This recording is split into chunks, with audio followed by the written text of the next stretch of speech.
My name is Stefano Pinna, and I'm one of the owners at Agricola Farm in Monti Verdi, Salumi. And I'm the other owner, and my name is Alessandra Rellini.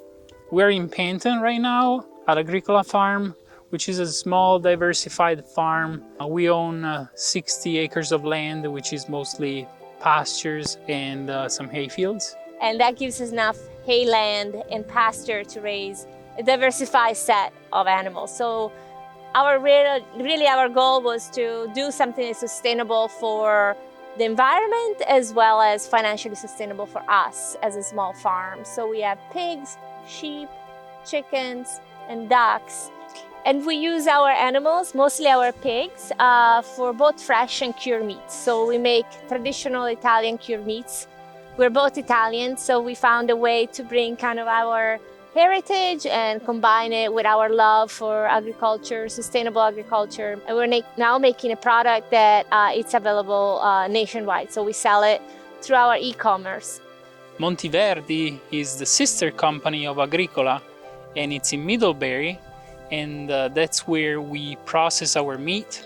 Part of it, we turn it into cured meats, Italian-style cured meats.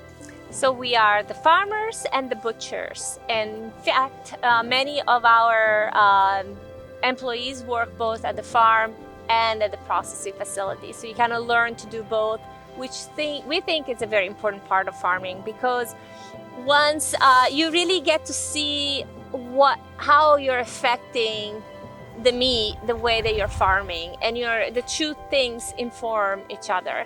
And I think it's also more transparent for the customer. Yeah. Because we can tell which animal was, and we know pretty much everything of the animal since it was born all the way to the aging process. You are what you eat, but they are what they eat. So the flavors of the animals raised on this land is unique to this parcel of land.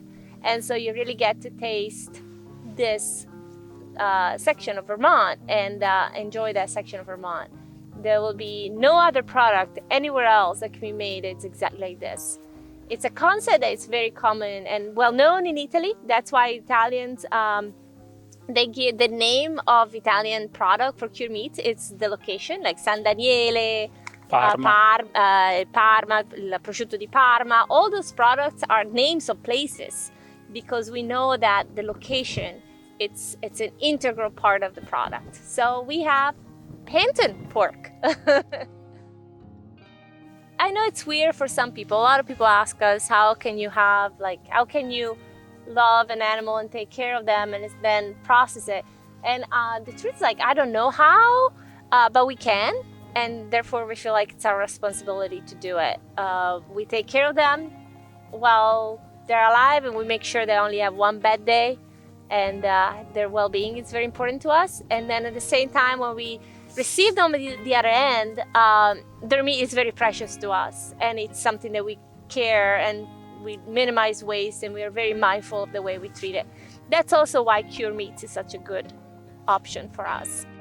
But the truth is that it's really hard to maintain sustainability on such a small scale with only fresh meat. Even if we were our own processors, so we cut out a lot of costs because we were processing our meat, but it was still not sustainable. Cured meats allows us to do this, but in order for us to make that jump, we really needed outside help.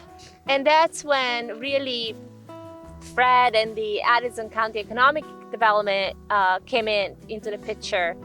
And part of it was actually their vision of it. They really pushed us towards you really need to go cured meats. You really need to do it.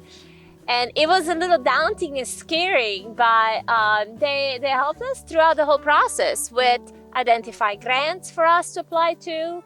They help us with providing loans for the match for those grants, giving us feedback, helping us with the Connect with other folks. Connect with people with different type of expertise.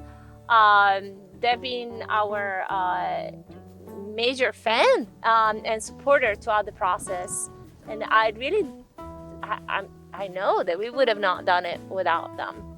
No.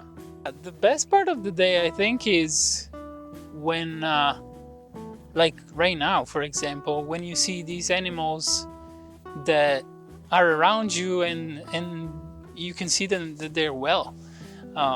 They're happy. They spend their time outside, and you realize that you're doing the right thing, growing them like these, raising them like these. Yeah, when they get to show you their pigness, Yeah. when they get to show you their instinct, the fact that you can tell they're satisfied and content, it makes it worth it. I also really love the moment when we open up a new batch of salami or product, and when I bite into it and all this memory from childhood come back up. It's very satisfying to feel like we're able to achieve our goals in our product, and we're doing it here in Vermont. So it's exciting to be able to carry some of this to people in our community.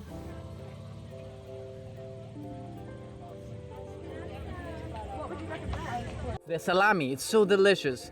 I recommend the one, it's called Agricola, and I recommend the one that it has spices.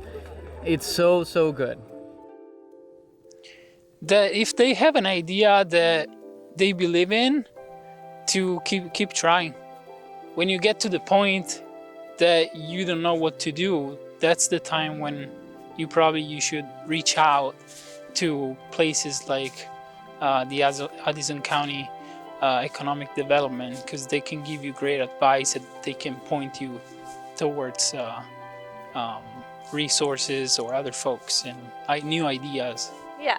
The biggest obstacle in the beginning was a fear of, well, I don't know how to do that. And that is not an obstacle. What I've learned is that you just need to ask questions, and you just need to reach out, and then people will help you to figure out how to do that. If you know what to do and why you want to do it, then you got everything you need. The how, it's something that can be fixed, and Fred is there to help you out to fix it.